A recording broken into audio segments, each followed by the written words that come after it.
individuals. And individuals then could not afford fertilizer. So fertilizer was there in the forest. So what is it that the forest has? You know, in all the holy books.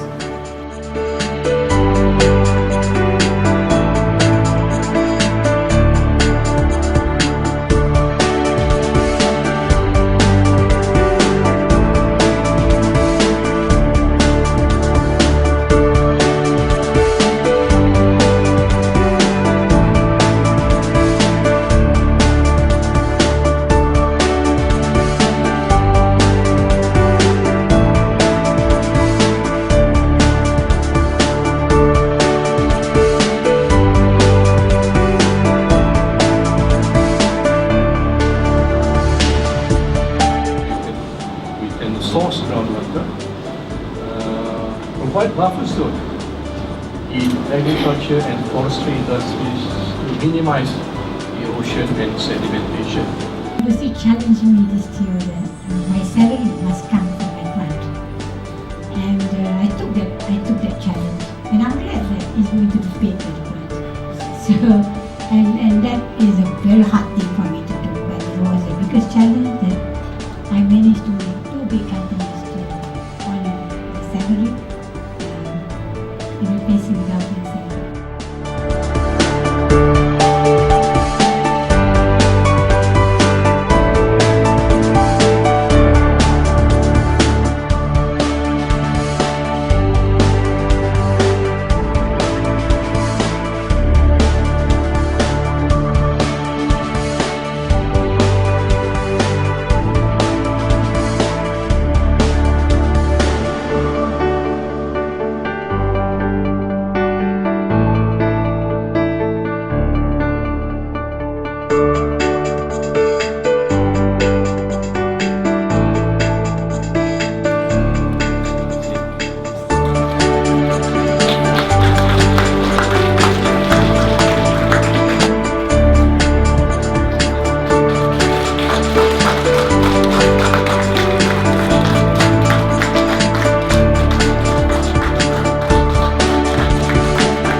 Using incubation method, and preliminary result is that we found microbes that produce nitrous oxide, which is not as high as what people found in Indonesia.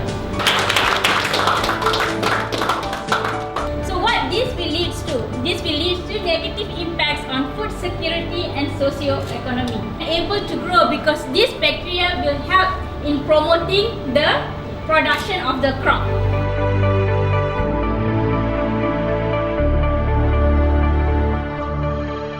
So the tool I'm using is a saltment model, which is developed by Center for Ecology and Hydrology.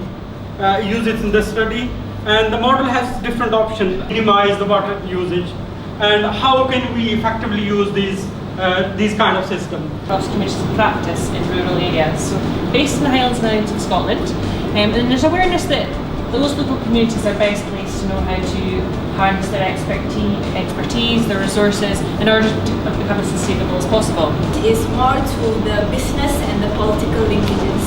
So hope you can accept me into your community. I don't know if successful, this research will allow farmers to increase the value of their crop by about 4 times. At the moment we're still quite preliminary, but we have shown, at least at the lab, that we can distinguish 4 pilot varieties with genetic markers.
required 3 previous officers actually also now in the ministry, not only the forestry department.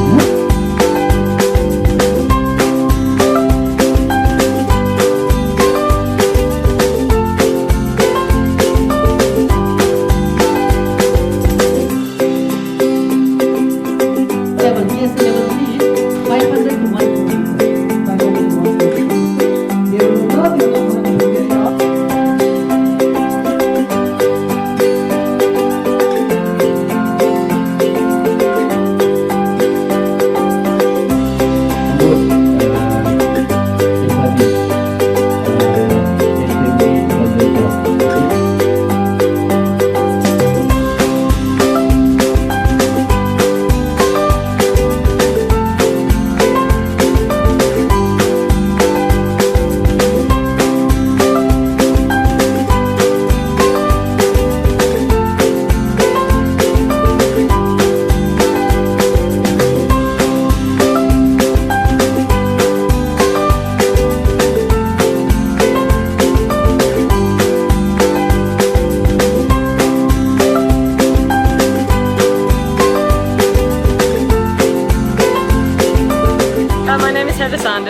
I run a small research charity called Crop Innovations that does scientific research to promote sustainable agriculture. Why did you decide to apply for this workshop? The opportunity to engage with people from a number of different disciplines. And what have you learned so far? I've learned a lot about how to translate what we're doing to people that are outside my field, and to understand more about the social and the anthropological aspects of the science that I do. And you learned much about Malaysia? Yes, a lot about Malaysia, certainly about the cultural aspects, but also about the problems that they're having, and the future climate change aspects that could affect the country, with particularly for smallholder farmers and those at the sort of really low poverty line of Malaysia. And how would you use what you learned here when you go back?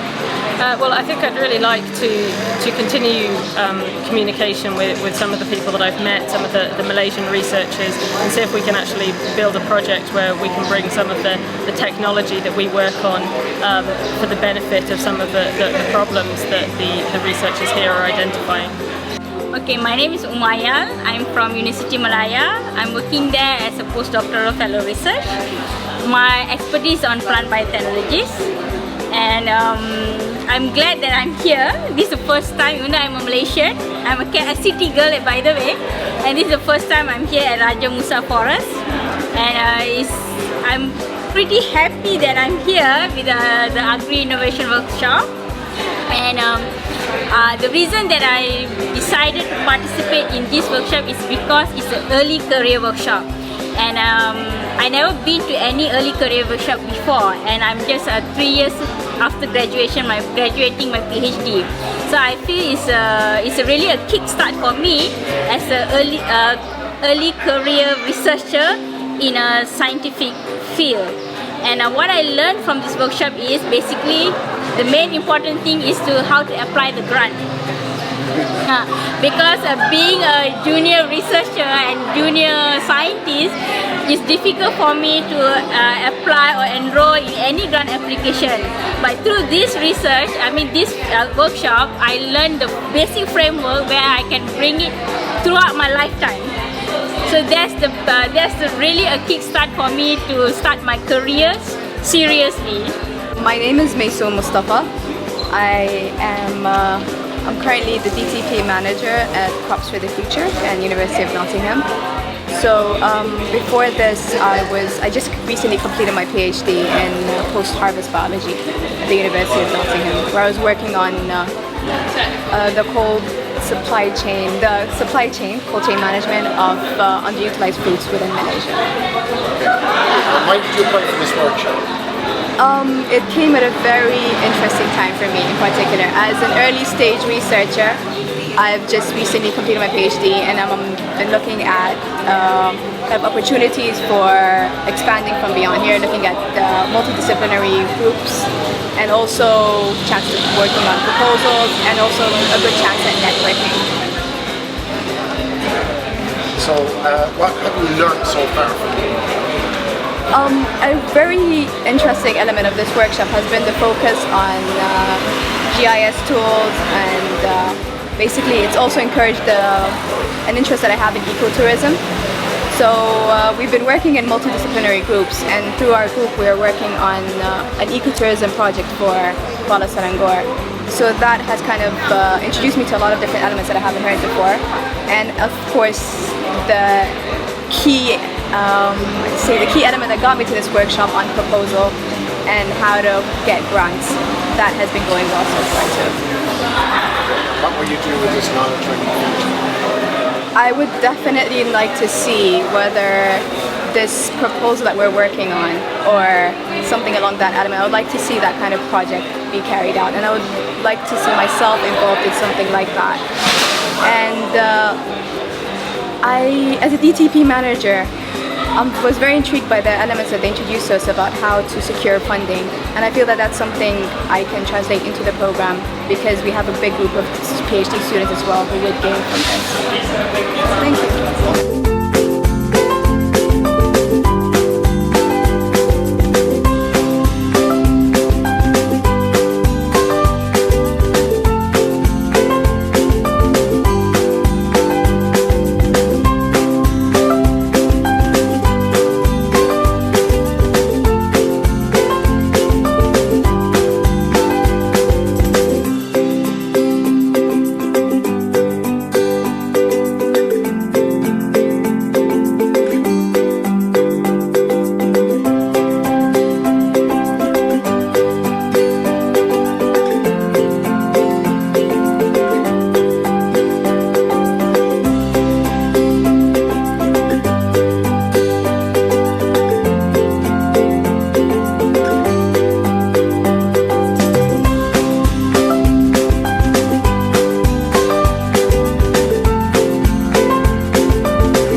So I thought, because the workshop is on climate resilience for agriculture, future agriculture planning, so I thought it'd be a good way that we can incorporate agroforestry systems into our work, in reforestation work. So just meeting, networking with people from all around the world, and local institutions as well, hopefully have partnerships and use our project sites to be future research sites, which will benefit our work as well. Okay, and what have you learned so far? I've learned a lot about writing grant proposals, because that's a big thing as well, because our NGO is obviously always actively seeking for funding. Yeah, good way to learn how to structure a research grant proposal, and just learning all the new research opportunities that we can have in our site as well. I think with all this networking and these connections, we can definitely establish a lot of work with future researchers coming to our site, and hopefully have much more better data that we can help out with our reforestation work, choosing better species and increasing the economic value of degraded land. That's our end goal. After reading the materials provided for us, I kind of see that by attending this workshop is an opportunity for me, or for young faculty like me, to do some networking, explore more ideas, get some feedbacks for the current project I'm working on, and most of all, this is one way to integrate research, because I was always thinking that research is one big puzzle. Everyone solves the small puzzle bit by bit, and if everyone solves this and we can get the big picture, we probably should understand something. And what have you learned so far? So far, there's pretty much a lot of session that we had an opportunity to experience. For example, they gave us a very good point to build a very good proposal. Because of course, doing research, you need to get research grant. That's obvious. And also, one thing is like they are training us, like if you really want to do a good research, you need to get your feet wet, meaning that go meet the entrepreneur, go to the village, or go to the persons that are going to actually benefit from your research, which is the public. And finally, what are you going to use this knowledge for with Iman? First of all, thank you so much. I am planning to actually use this networking option for networking, listening to other opinion, to work on my research, to give some, to tell or to educate the youngsters, the students, that there's a lot of opportunity in agriculture. And then as there's a global warming issues right now, climate change. We're having issues in food production, especially here in the tropics. So by educating the youngsters, hopefully the sustainable research could be enhanced for future. And I want to take this opportunity to thank CFF, University of Reading, University of Nottingham, in Semenye, and other parties for giving us this opportunity, for a workshop. And I'm looking forward you're going to have another one. Thank you.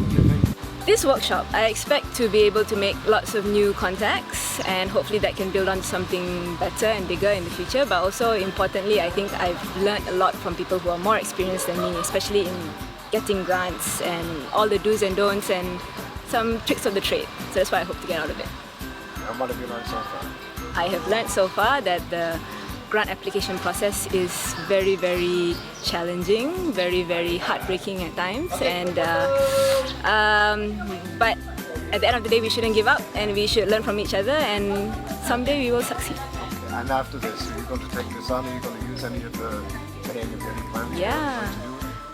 Definitely. Actually, the little group that we're in, we already have some plans to actually try and make our grant into an actual grant, our pretend grant into an actual grant, and hopefully we'll take it from there. We have everybody's contacts and we'll keep in touch after this.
unfortunately, this area has been shown to have a sensitive, fragile, and complex geological structure by a research study by UKF. And there is a chance that this will happen to the Kundasan after a while, which is Cameron Highlands, which is used to be very beautiful, but now is quite degraded, and there has been some evidence on it. Undisturbed forest, yellow areas represent degraded land, and the pink and purple areas represent agricultural. The people of Kundasan are more resilient to the negative effects of climate change, and even landslides, which are becoming increasingly a significant problem in the area.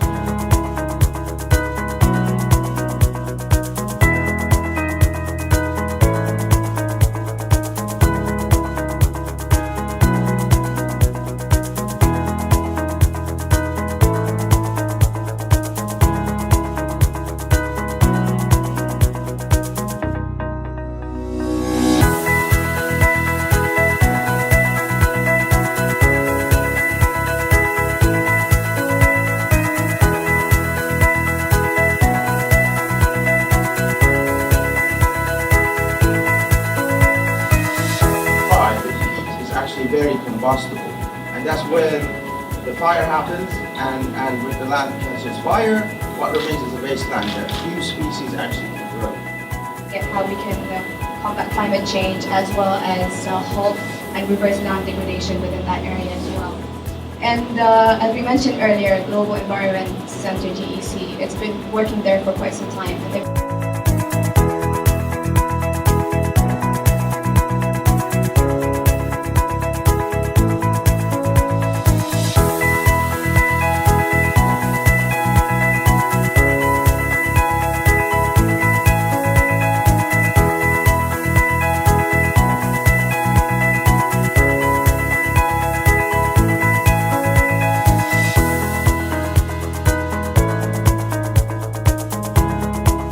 The model work will also proceed to the future climate data using the regional climate models into the model and to see the occurrence of these even in the future.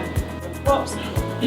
So secondly, we aim to improve the economic livelihood of the farmers, and finally we see our project opening the way for future new cultivation of varieties.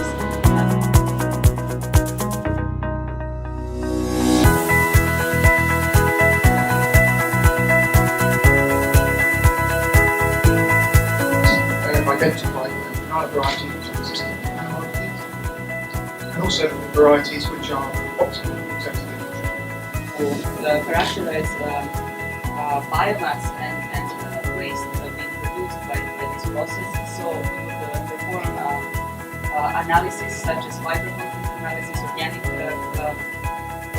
content, or also calorific value.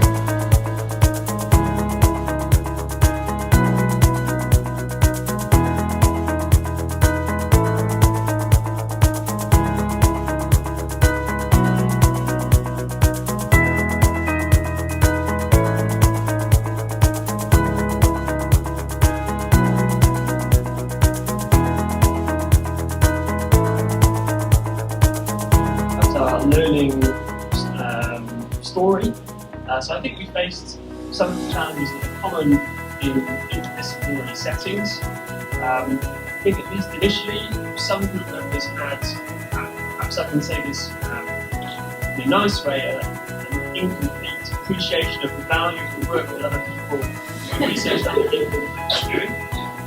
But what we're doing is working very closely with the community to assess their demand and need for these technologies.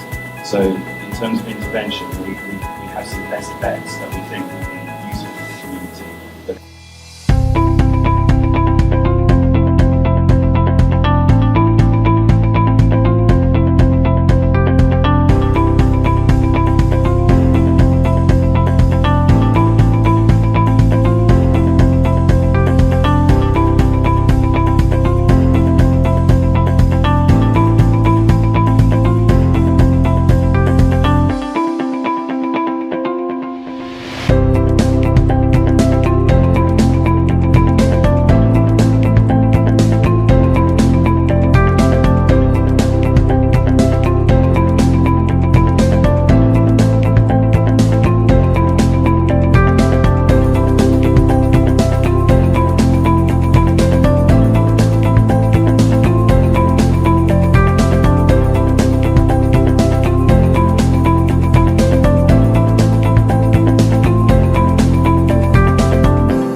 Patrick.